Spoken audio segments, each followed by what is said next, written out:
I was on the phone with my daughter when I overheard her talking about me. I heard her say it was time for me to go to a nursing home. She called me a burden. I didn't make a sound, but in that moment, something deep inside me shattered.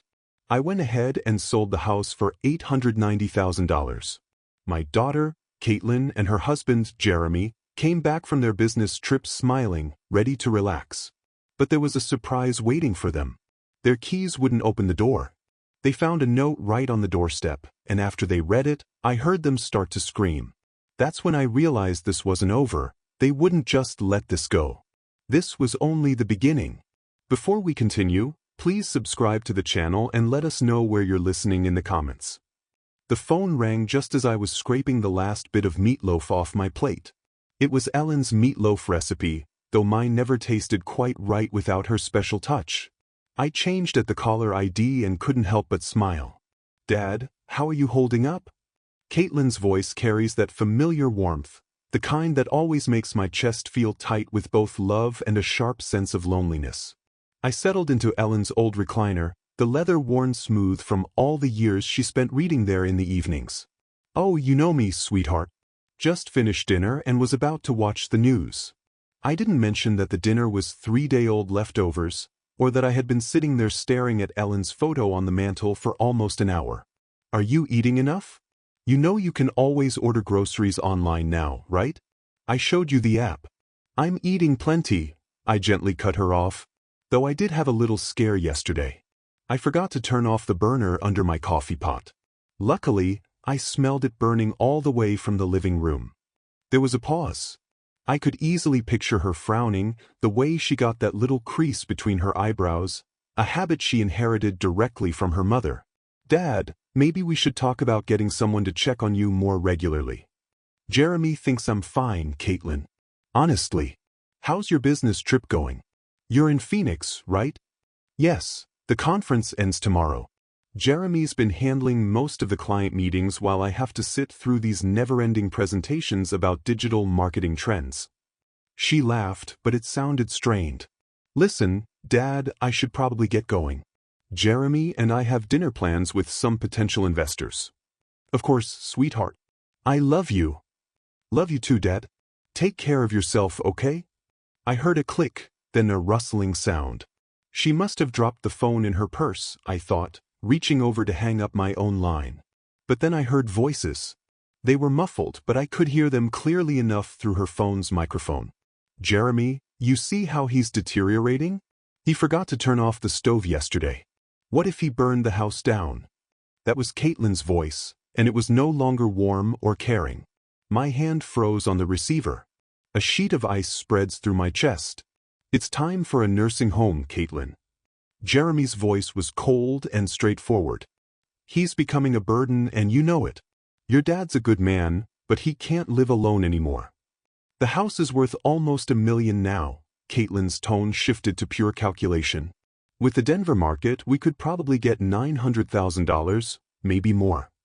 "Exactly." Jeremy sounded pleased. "We could sell it, put him somewhere decent, not too expensive, and finally buy that house in Boulder we've been looking at, the one with the mountain view."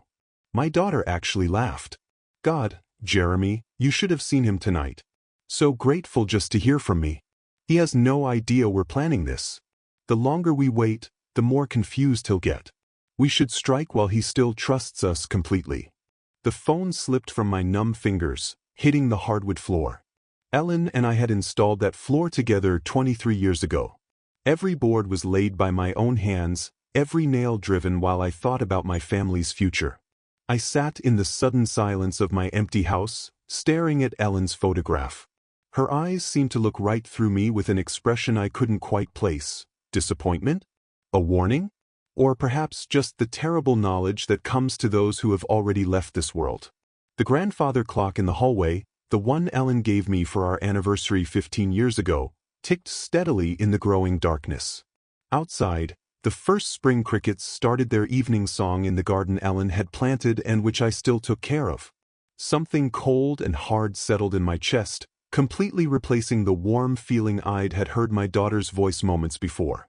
My hands, tough and weathered from decades of construction work, slowly curled into fists. They thought I was a burden. They thought I was confused, helpless, ready to be managed and thrown away. They were already spending my money, already planning their new life in what they assumed would be my grave. But I wasn't dead yet, and I was nowhere almost as confused as they believed. That bay window had cost me 6 months of overtime. Ellen had seen it in a magazine and fallen in love with the idea of reading there in the afternoons. I had taught myself to cut angles I'd never cut before, measuring and remeasuring until my back ached. "Roy, we can't afford this," Ellen had worried when she saw me marking measurements on the wall. "You want it, you'll have it," I told her. "I'll make it work." I climbed the stairs to Caitlin's old room. It was still painted the soft yellow she chose for her 16th birthday, still decorated with photos from high school and college.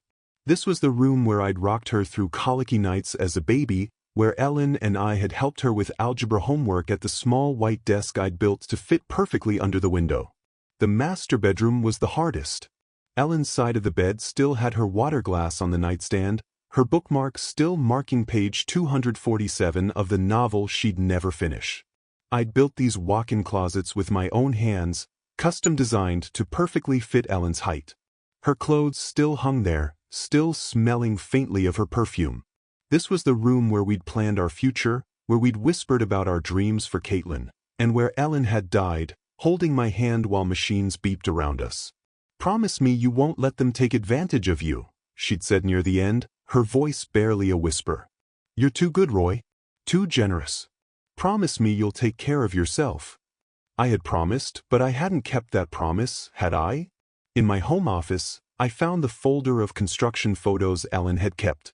Pictures of me laying the foundation in the spring of 1999, 25 years younger and 50 pounds stronger.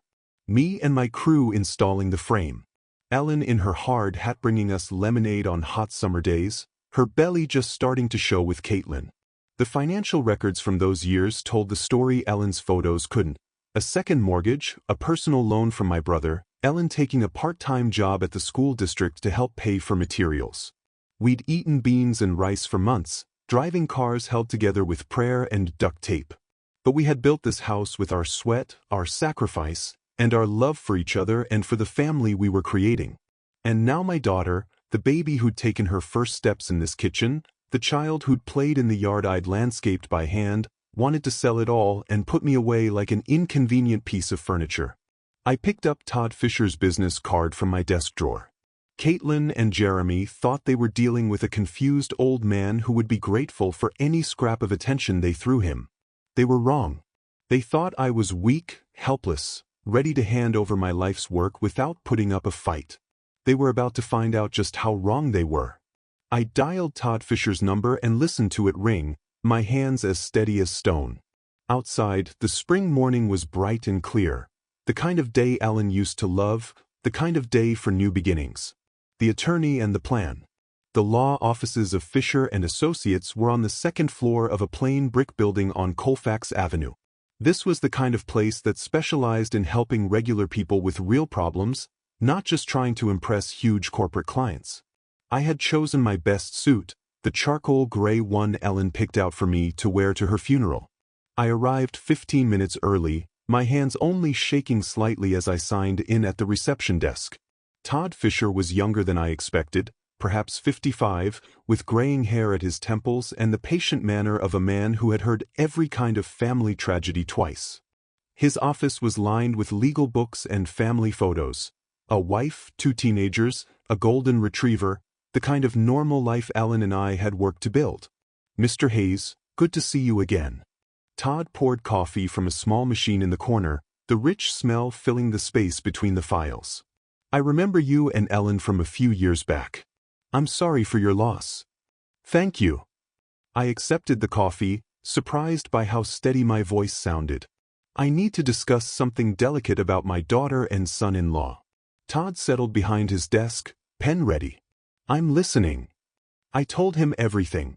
The phone call, the conversation I overheard, their plans to sell my house and put me in a nursing home.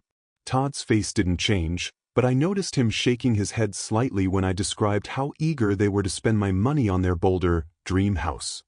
Unfortunately, Mr. Hayes, this scenario is more common than you'd think, Todd said, setting down his pen and leaning back. Adult children often assume they know what's best for their aging parents, especially when valuable assets are involved. But they can't actually do anything, can they? I mean legally? I asked. Let's start with the basics. The house is only in your name since your wife's passing. Correct. That's right. Ellen and I owned it jointly, but when she died, it transferred to me automatically.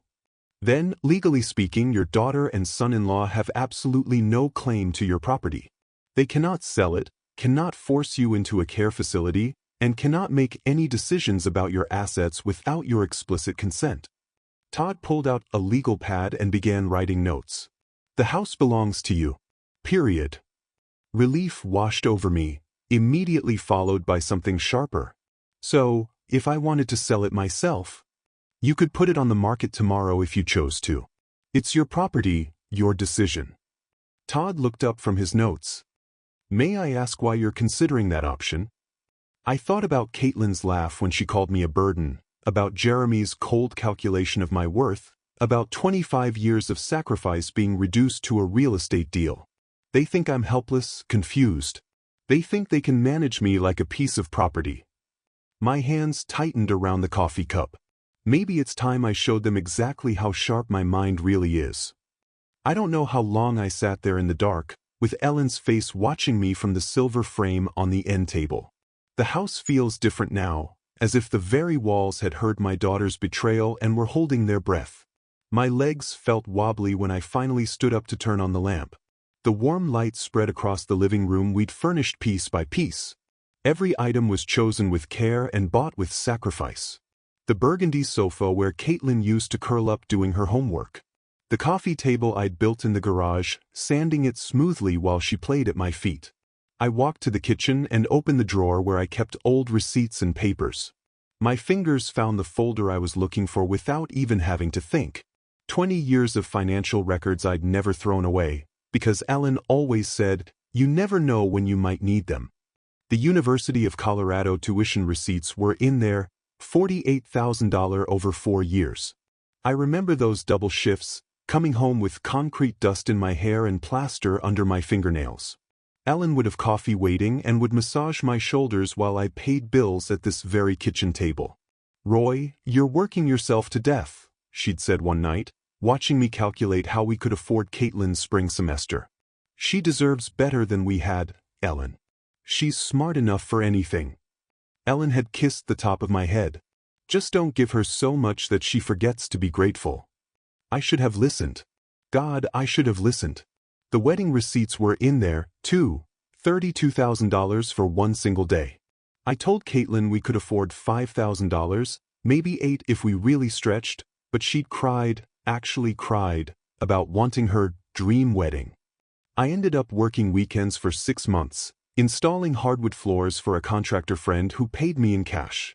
Daddy, you're the best father in the world, she'd whisper during our dance, her head resting on my shoulders, her wedding dress rustling against my rented tuxedo. I'll never forget this. But she had forgotten. Just like she'd forgotten who co-signed her first car loan when her credit wasn't good enough.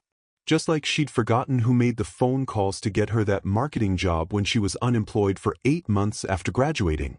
I remembered finding their bank statements from 2 years ago. That was right after Jeremy lost his job as a financial advisor, a situation they never really explained. They'd moved in temporarily, promising it was just until Jeremy found something new. I never charged them rent.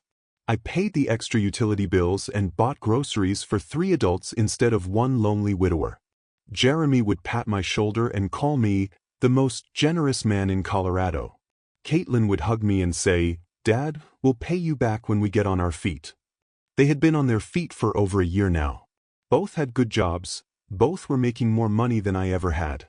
But they never once mentioned moving out or paying me back. I had even paid for their anniversary dinner last month, $200 at that expensive downtown steakhouse, just because Jeremy said they deserved to celebrate. Then there was the car repair bill I covered when Jeremy's BMW needed a new transmission. That $3,000 wiped out my entire emergency fund. Roy's like a father to me, Jeremy had told his friends at their last barbecue, his arms slung around my shoulders. I'm so lucky to have married into this family. I had been proud, truly proud, to be the generous father-in-law, the man who took care of his family no matter the cost. I walked upstairs to Ellen's and my bedroom, which was still exactly the same after 2 years. Her jewelry box sat on the dresser, and her reading glasses were folded beside the lamp. I opened the bottom drawer where I kept our important papers and pulled out our original house deed. Roy and Ellen Hayes purchased 1999. No debts against it, no co-signers, no complications. My name was the only one on it now that Ellen was gone. Standing there, surrounded by everything we had built together, I felt a shift inside me. The hurt was still there, as sharp as broken glass. But beneath it, something harder was forming. They wanted to put me away and sell my life's work. They thought I was too old, too confused, and too grateful for their attention to fight back. I looked at Ellen's photo on the nightstand and recalled her voice from all those years ago. Don't give her so much that she forgets to be grateful. Well, Ellen, our daughter, had definitely forgotten. But she was about to remember that her old man wasn't as helpless as she thought. I walked to my home office and pulled out the business card I had kept in my desk drawer for 3 years. Todd Fisher, real estate attorney. Ellen had insisted we meet with him after her cancer diagnosis, just to make sure our affairs were in order. It was time for another consultation. The next morning, I walked through my house like a stranger seeing it for the first time. But instead of seeing a home, I was seeing what Caitlin and Jeremy saw: square footage, market value, liquid assets. In the kitchen, I ran my hand along the granite countertop I'd installed myself, working by lamplight after my regular job because we couldn't afford a contractor. Ellen had picked out the pattern, speckled gray with veins of gold that caught the morning light. She had made coffee on this counter every morning for 16 years until the cancer took her strength. I remembered the Christmas morning when 3-year-old Caitlin took her first wobbly steps right here, from the refrigerator to Ellen's open arms. We both cried with joy. Our baby's walking in our house, Ellen had whispered, in the house we built for her. The living room held 25 years of Christmas mornings. I could still picture 7-year-old Caitlin's face lighting up at the sight of the dollhouse I had spent 3 months building in the garage, working in secret after she'd gone to bed. "Daddy, it's just like our house," Caitlin had squealed. And I'd made it a perfect replica, right down to the little bay window in her bedroom. That bay window had cost me 6 months of overtime. Ellen had seen it in a magazine and fallen in love with the idea of reading there in the afternoons. I had taught myself to cut angles I'd never cut before, measuring and remeasuring until my back ached. "Roy, we can't afford this," Ellen had worried when she saw me marking measurements on the wall. "You want it, you'll have it," I told her. "I'll make it work." I climbed the stairs to Caitlin's old room. It was still painted the soft yellow she chose for her 16th birthday, still decorated with photos from high school and college. This was the room where I'd rocked her through colicky nights as a baby, where Ellen and I had helped her with algebra homework at the small white desk I'd built to fit perfectly under the window. The master bedroom was the hardest. Ellen's side of the bed still had her water glass on the nightstand, her bookmark still marking page 247 of the novel she'd never finish. I'd built these walk-in closets with my own hands, custom designed to perfectly fit Ellen's height. Her clothes still hung there, still smelling faintly of her perfume. This was the room where we'd planned our future, where we'd whispered about our dreams for Caitlin, and where Ellen had died, holding my hand while machines beeped around us. "Promise me you won't let them take advantage of you," she'd said near the end, her voice barely a whisper. "You're too good, Roy. Too generous. Promise me you'll take care of yourself." I had promised, but I hadn't kept that promise, had I? In my home office, I found the folder of construction photos Ellen had kept. Pictures of me laying the foundation in the spring of 1999, 25 years younger and 50 pounds stronger. Me and my crew installing the frame. Ellen in her hard hat bringing us lemonade on hot summer days, her belly just starting to show with Caitlin. The financial records from those years told the story Ellen's photos couldn't. A second mortgage, a personal loan from my brother, Ellen taking a part-time job at the school district to help pay for materials. We'd eaten beans and rice for months, driving cars held together with prayer and duct tape. But we had built this house with our sweat, our sacrifice, and our love for each other and for the family we were creating. And now my daughter, the baby who'd taken her first steps in this kitchen, the child who'd played in the yard I'd landscaped by hand, wanted to sell it all and put me away like an inconvenient piece of furniture. I picked up Todd Fisher's business card from my desk drawer. Caitlin and Jeremy thought they were dealing with a confused old man who would be grateful for any scrap of attention they threw him. They were wrong. They thought I was weak, helpless, ready to hand over my life's work without putting up a fight. They were about to find out just how wrong they were. I dialed Todd Fisher's number and listened to it ring, my hands as steady as stone. Outside, the spring morning was bright and clear, the kind of day Ellen used to love, the kind of day for new beginnings. The law offices of Fisher and Associates were on the second floor of a plain brick building on Colfax Avenue.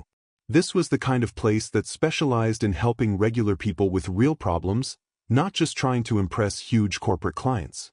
I had chosen my best suit, the charcoal gray one Ellen picked out for me to wear to her funeral. I arrived 15 minutes early, my hands only shaking slightly as I signed in at the reception desk. Todd Fisher was younger than I expected, perhaps 55, with graying hair at his temples and the patient manner of a man who had heard every kind of family tragedy twice. His office was lined with legal books and family photos. A wife, 2 teenagers, a golden retriever, the kind of normal life Ellen and I had worked to build. "Mr. Hayes, good to see you again." Todd poured coffee from a small machine in the corner, the rich smell filling the space between the files. "I remember you and Ellen from a few years back. I'm sorry for your loss." "Thank you." I accepted the coffee, surprised by how steady my voice sounded. "I need to discuss something delicate about my daughter and son-in-law." Todd settled behind his desk, pen ready. "I'm listening." I told him everything. The phone call, the conversation I overheard, their plans to sell my house and put me in a nursing home. Todd's face didn't change, but I noticed him shaking his head slightly when I described how eager they were to spend my money on their Boulder dream house. "Unfortunately, Mr. Hayes, this scenario is more common than you'd think," Todd said, setting down his pen and leaning back. "Adult children often assume they know what's best for their aging parents, especially when valuable assets are involved. But they can't actually do anything, can they? I mean legally?" I asked. "Let's start with the basics. The house is only in your name since your wife's passing." "Correct." "That's right. Ellen and I owned it jointly, but when she died, it transferred to me automatically. Then, legally speaking, your daughter and son-in-law have absolutely no claim to your property. They cannot sell it, cannot force you into a care facility, and cannot make any decisions about your assets without your explicit consent." Todd pulled out a legal pad and began writing notes. "The house belongs to you. Period." Relief washed over me, immediately followed by something sharper.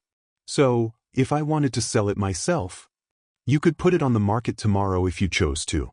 It's your property, your decision." Todd looked up from his notes. "May I ask why you're considering that option?" I thought about Caitlin's laugh when she called me a burden, about Jeremy's cold calculation of my worth, about 25 years of sacrifice being reduced to a real estate deal. They think I'm helpless, confused. They think they can manage me like a piece of property. My hands tightened around the coffee cup. Maybe it's time I showed them exactly how sharp my mind really is. Todd was quiet for a moment, studying my face. "Denver's housing market is incredibly strong right now, especially in your neighborhood. Properties are selling within days, often for cash offers above the asking price." He paused. "If you were serious about selling quickly, before your daughter and son-in-law return from their trip, how fast could it happen? With the right buyer, and there are plenty of investors looking for properties like yours, we could have a sale completed within a week, maybe less." Todd leaned forward. "But Mr. Hayes, this is a major decision. Once you sell, there's no going back. I built that house with my own hands, Mr. Fisher. Every board, every nail, every custom detail. I know exactly what I'm doing." We spent the next hour going over the details, market value estimates, networks of cash buyers, and all the legal requirements. Todd explained that he could have everything prepared within 24 hours if I was serious about moving forward. The consultation fee is $200, Todd said as I got ready to leave. If you decide to move forward, that applies toward my legal fees for the sale. I paid in cash, feeling clearer-headed than I had in months. Walking to my truck in the spring sunshine, I felt my phone buzz in my pocket. Caitlin's name appeared on the screen, and for the first time since her betrayal, I smiled. The phone rang once, twice, 3 times. I pictured her in some hotel lobby in Phoenix, probably checking her watch, wondering why her grateful old father wasn't jumping to answer her call. Let her wonder. Let her and Jeremy make their plans about my future, my house, my life. They were in for the surprise of their lives.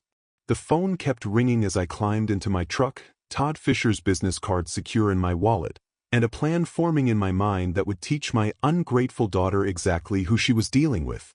I had built my life from nothing once before. I could certainly tear it down and rebuild it on my own terms. The phone finally stopped ringing, but I knew she'd call back. She always did when she needed something from the old man. This time, she was going to get much more than she bargained for.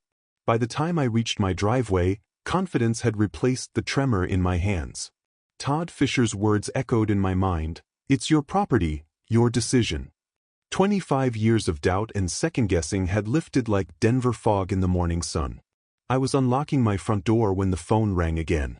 Through the window, I could see it buzzing against the kitchen counter where I'd left it. Caitlin's name glowed on the screen, and for the first time since her betrayal, I felt that smile return. Let her stew for a moment. I poured myself a glass of water, took a deep breath, and picked up on the 6th ring. "Dad, there you are." Caitlin's voice practically sparkled with artificial enthusiasm. "I was starting to worry when you didn't answer earlier." "Sorry, sweetheart. I was out running some errands." I kept my tone warm, just like a grandfather's. "How's Phoenix treating you?" "Oh, you know how these business conferences are. But listen, I have the most wonderful news." She paused for dramatic effect. "Jeremy and I have been planning something very special for you." I gripped the phone tighter, my knuckles turning white. "Oh, we want to treat you to a vacation. You deserve some rest and relaxation after everything you've been through since Mom died." Her voice carried that practiced sympathy I now recognized as manipulation. "There's this beautiful place we found. It's like a resort, but with medical staff on hand, just in case you need anything." A resort with medical staff. She didn't even have the decency to call it what it was. What should I say to my daughters? Wonderful news. My jaw clenched so hard I thought my teeth might crack. "That sounds lovely, sweetheart. You really didn't need to go to such trouble for me." "Nonsense.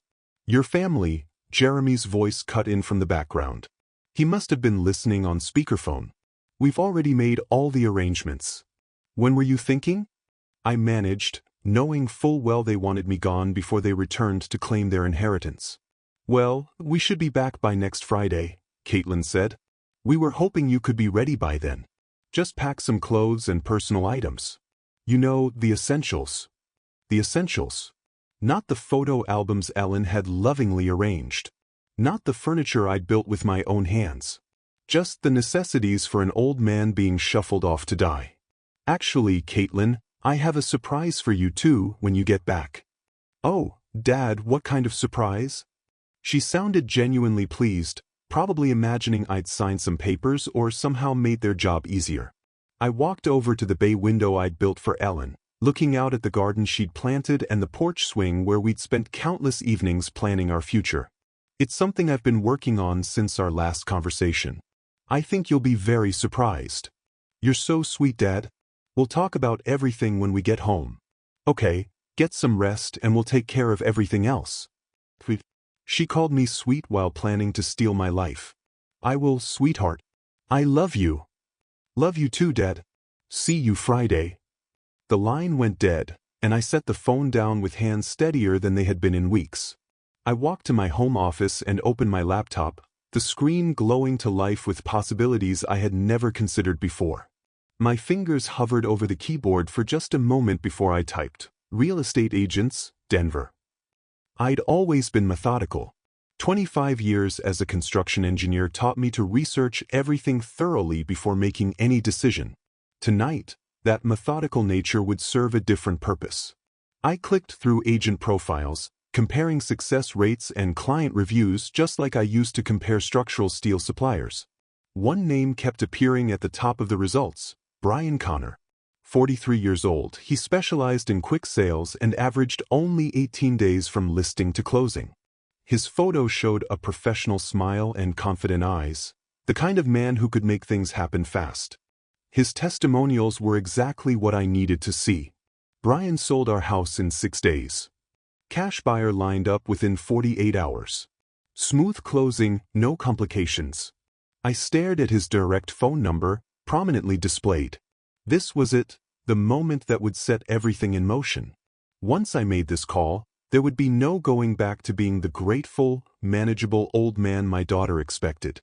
Ellen's photo on my desk seemed to be watching me. "Roy, are you sure about this?" I was sure, more sure than I had been about anything since her funeral. I dialed Brian Connor's number with steady fingers. "Brian Connor, Connor Real Estate. How can I help you?" "Mr. Connor, my name is Roy Hayes. I'm interested in selling my house quickly. How fast can these things actually happen?" "Well, Mr. Hayes, that depends on several factors, but with the right property and pricing strategy, I've closed deals in as little as 10 days with cash buyers." "What kind of timeline are you looking at?" 10 days? My heart hammered against my ribs. 10 days? That fast? Absolutely. Denver's market is incredibly hot right now, especially for well-maintained properties in established neighborhoods. "Can you tell me a bit about your house?" I looked around my kitchen, seeing it through a buyer's eyes for the first time. 2-story, 3,400 square feet, built in 1999, Cherry Creek area. 3 bedrooms, 2.5 baths. I've maintained it well. Did most of the work myself over the years. Brian's voice sharpened with interest. That sounds exactly like what several of my investors are looking for. Original owner, well-maintained, established neighborhood. Those are premium selling points. Would you be interested in a property assessment? How quickly could you come by? I can be there this afternoon if you're available. Say 3 o'clock. I glanced at the clock. It was just past noon. 3 o'clock works perfectly. Let me give you the address. After I hung up, I sat in the sudden quiet of my kitchen. The full impact of what I had just set in motion began to settle in my chest. In 3 hours, a stranger would walk through the house Ellen and I had built together, assigning dollar values to our memories. I spent the next 2 hours cleaning obsessively, an old habit from Ellen's time, when she'd insist the house be spotless for any visitor. I dusted the bay window, straightened the throw pillows on the couch, and made sure every surface gleamed. But this cleaning felt different. I wasn't preparing for guests. I was preparing for an execution. At exactly 3 o'clock, the doorbell rang. I smoothed my shirt, took a deep breath that carried the faint scent of Ellen's lavender sachets still tucked in the linen closet, and walked toward the front door. My hand trembled slightly as it closed around the brass doorknob I'd installed myself 15 years ago. Beyond this door waited either my salvation or my damnation. I turned the handle and opened the door to my future.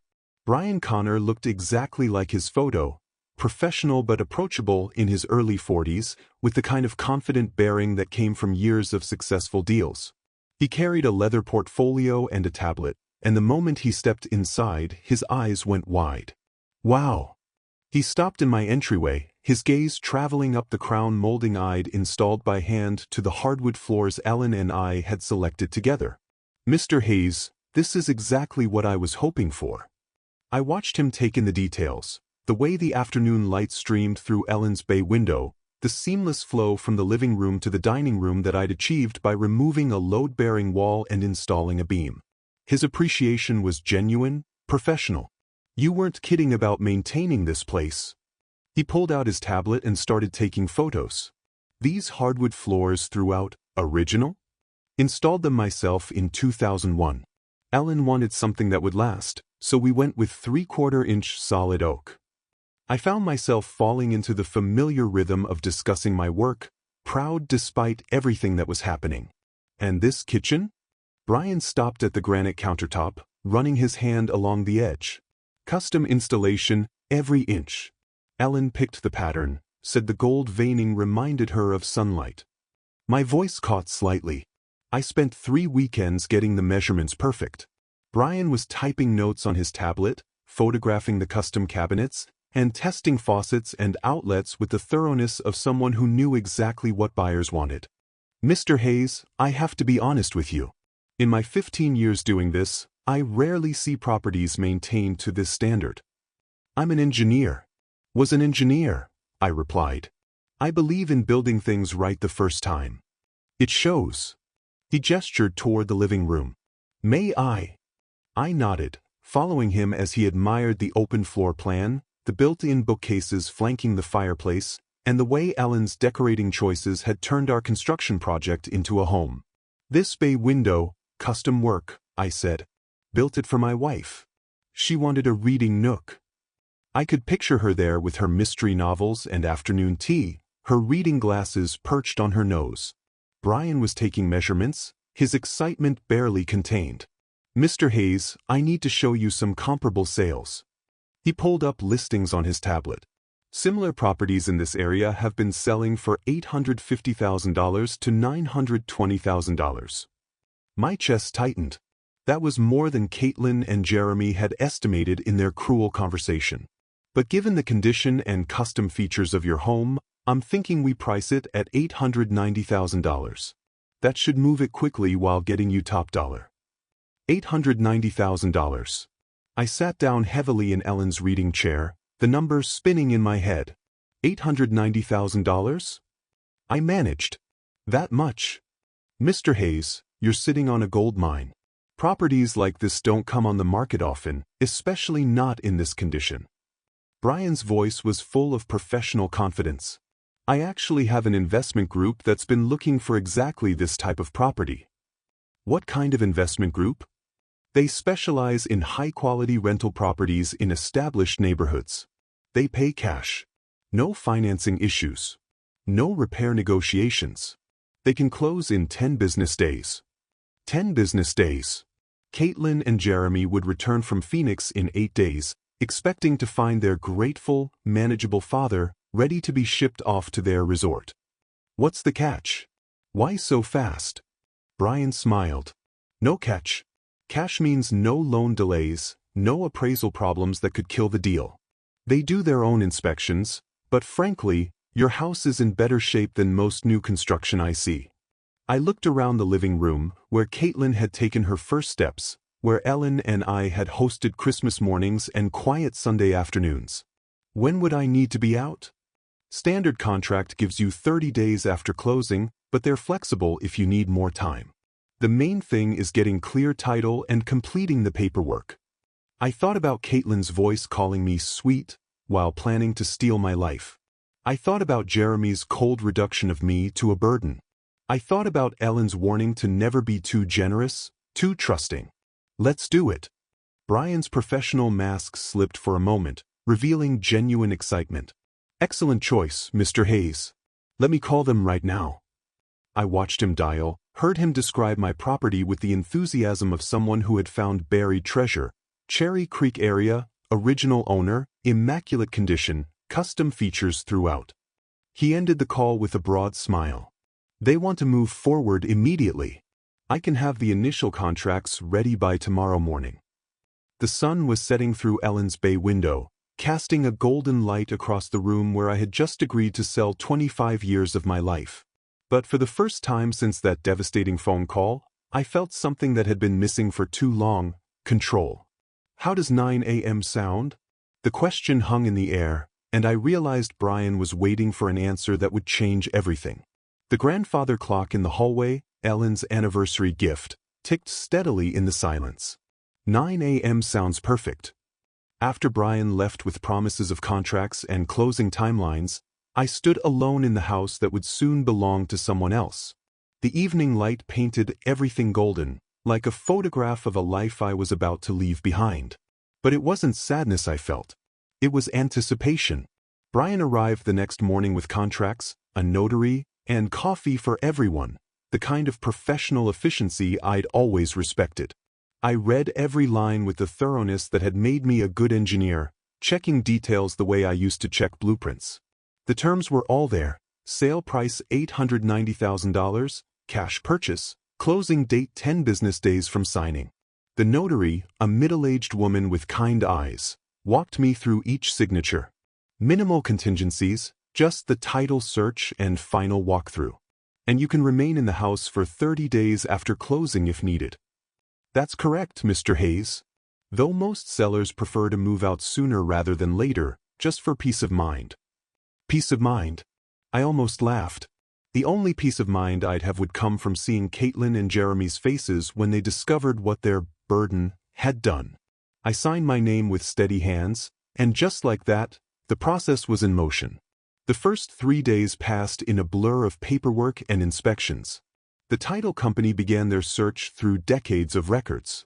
The investors sent their team, a polite crew who admired my workmanship and found nothing to complain about. Your father-in-law really knew what he was doing, one of them told the notary, since they assumed I was already gone. These floors, this electrical work, all top quality. Days 4 through 6, I became a man with a secret mission. I researched apartments online, looking for something small but comfortable, somewhere I could start over with nearly $900,000 in the bank. I found a place in Highlands, a senior community with golf courses and a community center, the kind of place Ellen and I had sometimes talked about for our golden years. I also called storage facilities, planning which of Ellen's things I'd keep and which I'd have to leave for the new owners. Her china, definitely her jewelry box, the photo albums, the essentials of a life lived together.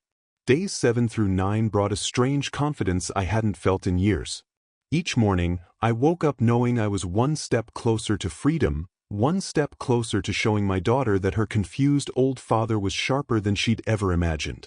Mrs. Patterson from next door noticed the activity, asking about the inspectors and official-looking people.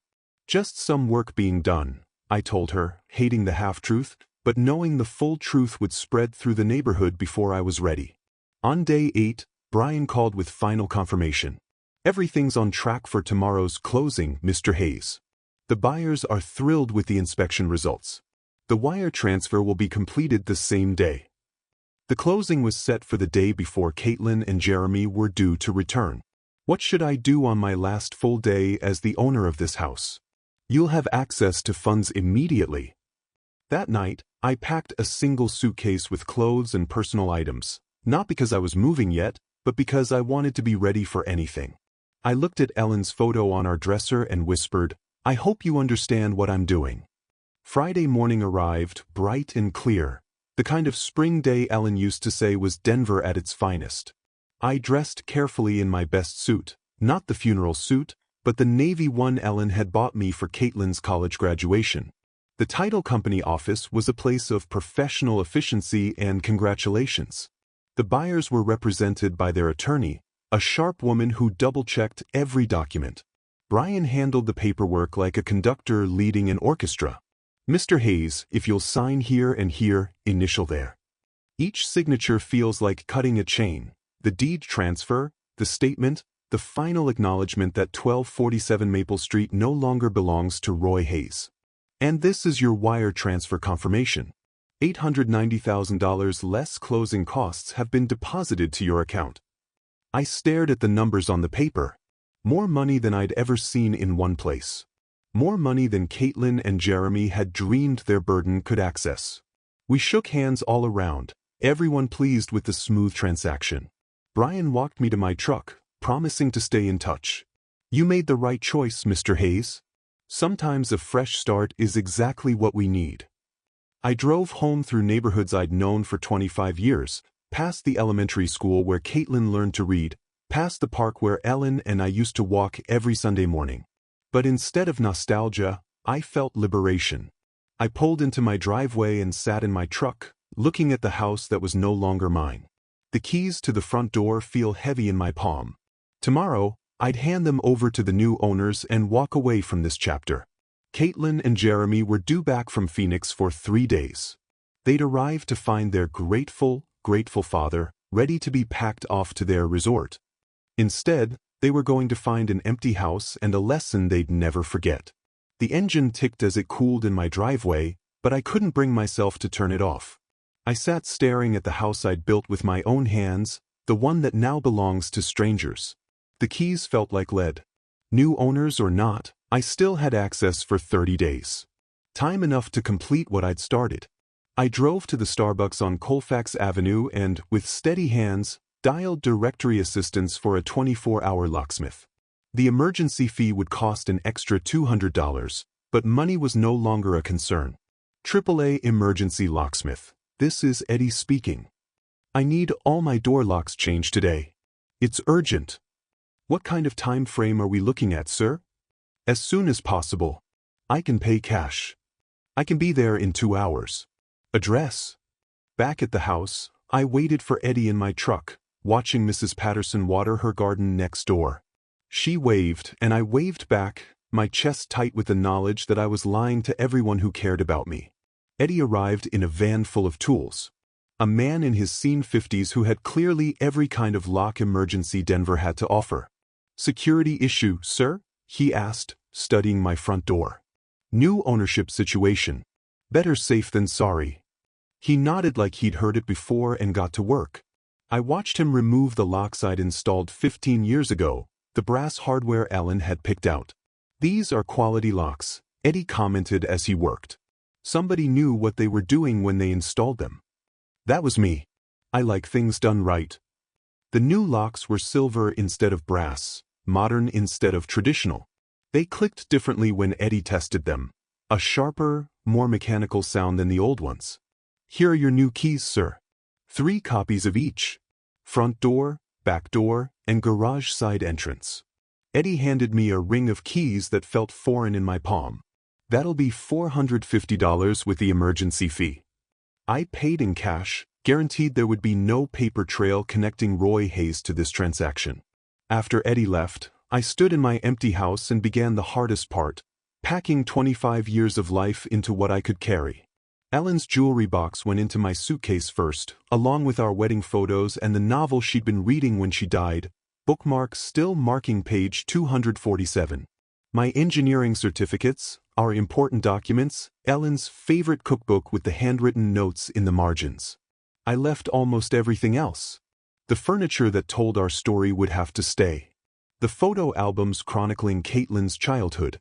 Ellen's clothes, still hanging in our closet, still carrying the faint scent of her perfume. While I packed, I called Sunset Manor Apartments, explaining that I needed a furnished 1-bedroom immediately. We have a lovely unit available for immediate occupancy, said Mrs. Chin, the property manager. Month-to-month lease, if you prefer flexibility. I'll take it. I met Mrs. Chin at the apartment complex an hour later.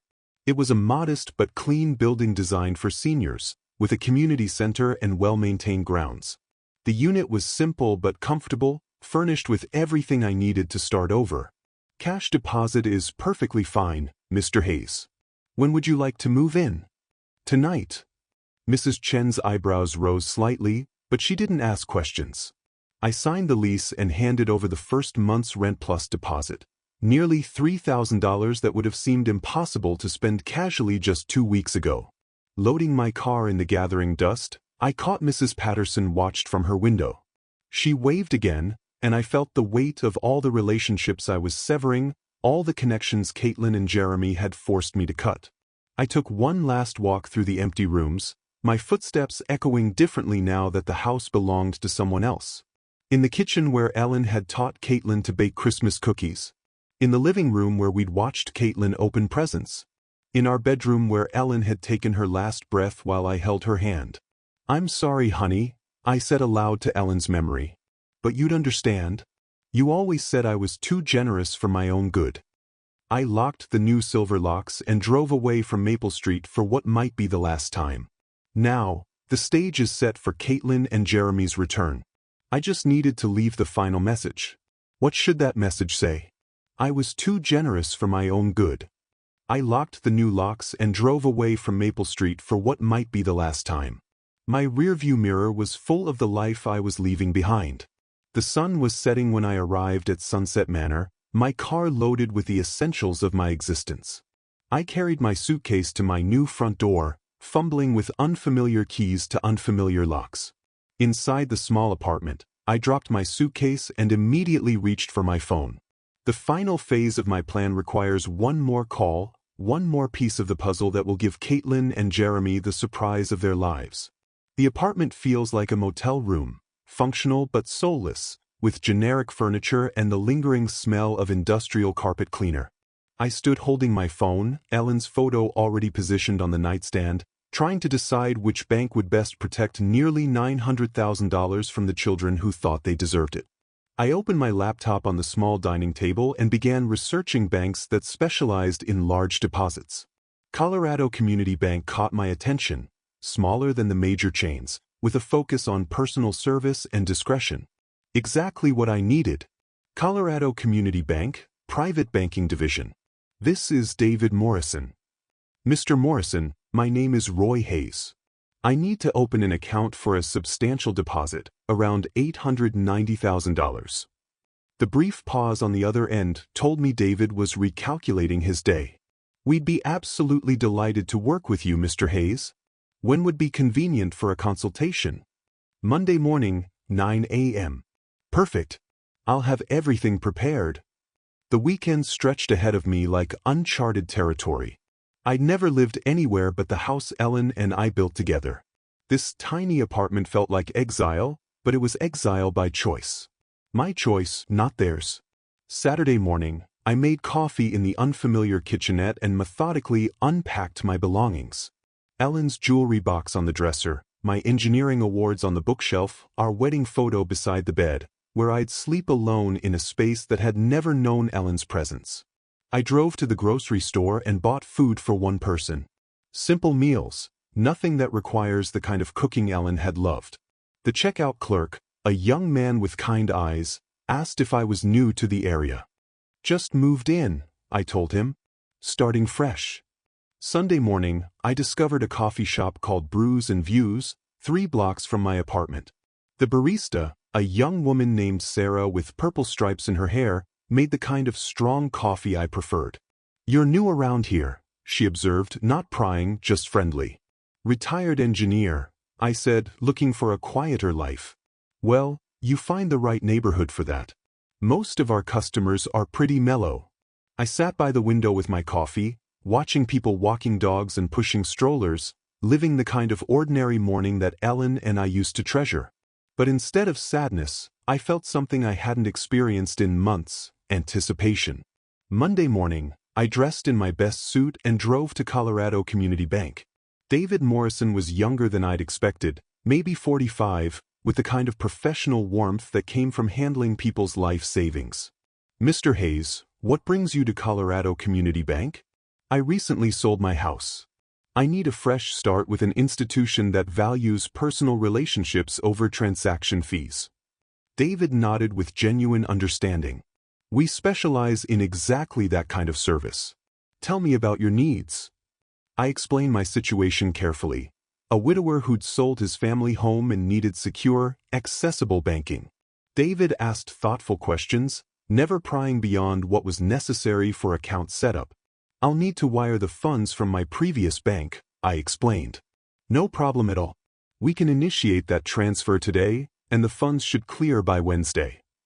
I signed documents that made me an official client of Colorado Community Bank, customer number 847293, with access to nearly $900,000 that Caitlin and Jeremy will never see.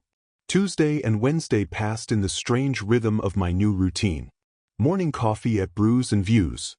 Sarah remembered my order and asked about my weekend. Afternoon walks through the neighborhood, discovering a small park with benches where other retirees fed pigeons. Wednesday afternoon, David called with the news I'd been waiting for. Mr. Hayes, your funds have cleared successfully. Your account is fully active. I hung up and looked around my small apartment, at Ellen's photo watching me from the nightstand, at the simple life I was building from the wreckage of my daughter's betrayal. For the first time since Ellen's death, I felt truly in control of my own destiny. Wednesday evening, I sat in my single chair. Not Ellen's reading chair, not the recliner where I'd heard Caitlin's betrayal, just a plain chair in a plain room that belongs entirely to me. I opened my laptop and typed mini surveillance cameras into the search bar. My fingers hovered over the keyboard, knowing that what I was about to order would capture the final act of my revenge. Caitlin and Jeremy were returning on Friday, expecting to find their grateful old father ready to be managed. Instead, they were going to discover that their burden had become their biggest problem. I found what I needed, a wireless mini camera hidden inside what looked like a phone charger. The specifications were perfect for my engineering mind. Wi-Fi enabled with smartphone app control, motion-activated recording, and crystal-clear video quality. Most importantly, it can stream live footage directly to my phone from anywhere with internet access. I ordered it with expedited shipping, paying the extra $40 to guarantee Thursday delivery. With the camera ordered, I turned to the next crucial element, the note that would explain everything to Caitlin and Jeremy when they discovered their keys no longer worked. The first draft was too angry. The second was too cold. By the third draft, I found the right tone, dignified, but devastating, loving, but final. I wrote in my careful engineer's handwriting, the penmanship Ellen had always admired. Dear Caitlin and Jeremy, if you're reading this, it means my plan worked perfectly. I heard your phone conversation about putting me in a nursing home because I'm becoming a burden. I heard you calculating how much money you'd make selling my house. The house has been sold for $890,000 cash. The money is safely in my new bank account where it will stay. I've moved to a place where I'm appreciated, not merely tolerated. Don't worry about me. Worry about your own housing situation. Your belongings have been packed and are being stored at Denver Moving and Storage on Colfax Avenue. You have 30 days to claim them before storage fees begin. I gave you everything I had for 42 years. You repaid me by planning to warehouse me so you could steal my life's work. I hope the lesson was worth the cost. Thursday morning, the FedEx truck arrived at my apartment with a small box containing my surveillance equipment. I spent an hour in my kitchenette testing the device and learning the smartphone app. The video quality was remarkably clear, and the audio was sharp enough to catch whisper conversations. Thursday afternoon, I drove to my former house for the last time. I used the garage door opener I'd never given Caitlin and Jeremy, parking inside to avoid questions from neighbors. My hands shook slightly as I approached the front door with my new keys. Inside, the house still smells like home. Ellen's lavender sachets, the lemon oil I used on the wooden furniture, the faint residue of 25 years of family dinners. But there were new additions that made my chest tight. Caitlin and Jeremy's suitcases by the stairs, their mail scattered on the kitchen counter, evidence that they'd been facility treating my house as their personal storage while planning my exile. I carefully positioned the camera charger by the front door outlet, angling it perfectly to capture anyone entering. The view through my phone app shows the entire entryway, including the spot where I planned to hang my note. I tested the motion detection, walking in and out of the frame until I was satisfied the system would capture every moment of their return.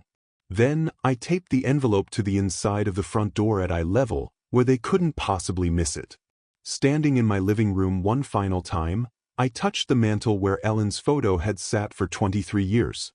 The new owners will put their own family photos there, I thought, create their own memories in the rooms Ellen and I had filled with love. It's done, sweetheart, I whispered to Ellen's memory. Justice served. I locked the house with my new key, tested the camera feed one more time from my car, and drove back to my apartment. The motion detector was armed, the battery fully charged, and my phone was ready to alert me the moment Caitlin and Jeremy discovered their keys no longer worked. Back in my apartment, I sat in my chair with my phone in my hand, watching the empty doorway through the camera app. The timestamp shows 6:30 p.m. Thursday evening. Tomorrow, Caitlin and Jeremy will return from their business trip, probably discuss their nursing home plans and already spending my money in their minds. They had no idea their grateful old father had become their worst nightmare. I woke Friday morning with the anticipation of a man about to testify justice after years of injustice. My coffee tasted better than it had in weeks, and even the small apartment felt less confining as I settled into my chair with my phone, the camera feed showing my empty former doorway. 4:30 p.m. they should arrive soon. I'd memorized their travel patterns. 5:15 p.m. my phone buzzed with motion detection. A black SUV, Jeremy's car, pulled into the driveway of my former house. My heart hammered against my ribs as I watched the screen. Caitlin stepped out first, stretching after the long drive. Jeremy emerged from the driver's side, pulling their suitcases from the back. They moved with the casual confidence of people coming home to claim their inheritance. I watched them approach the front door, Caitlin fishing her keys from her purse while Jeremy put the luggage down.